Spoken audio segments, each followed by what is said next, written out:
Hello and welcome. Thanks so much for staying with us. Now, tensions continue to escalate in Eswatini as activists who are demanding to elect the Prime Minister directly continue to protest. The protests have entered the fifth day with young people in the streets. There are developments there. Let's cross to our international editor now, Sophie Mokoena. Sophie, thank you so much for your time this afternoon. What's the very latest happening now? We know that government has issued out a statement.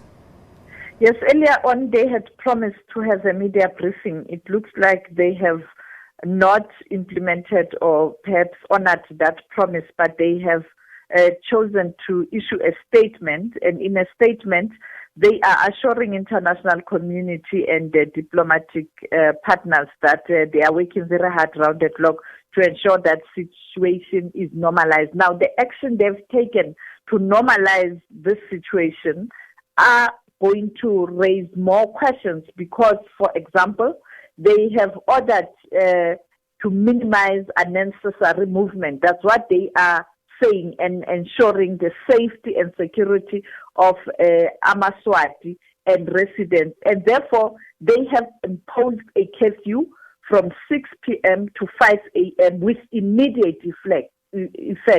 They have also ordered all offices to close at 15:30 p.m. In other words, that has been implemented already.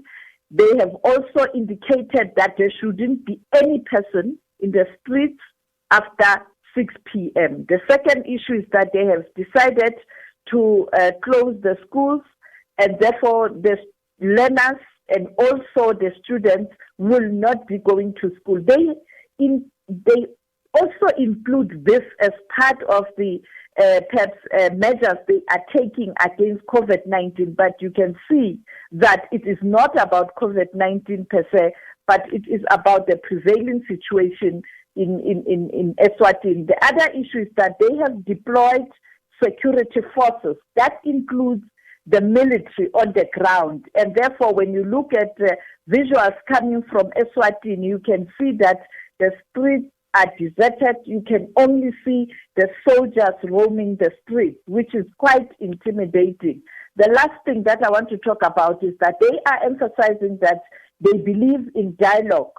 But the question is, perhaps they should have done this long time ago to avoid the current situation. And of course, as media, we are still waiting for that media conference or media briefing where we can be able to ask questions. But unfortunately, there are also reports that the internet is not available right now. People cannot connect and people cannot communicate. And it is not something new on the continent when there are these kind of situations in some countries. The first thing that the authorities do is to cut the connectivity and the communication. All right, Sophie, thank you so much for your time this afternoon.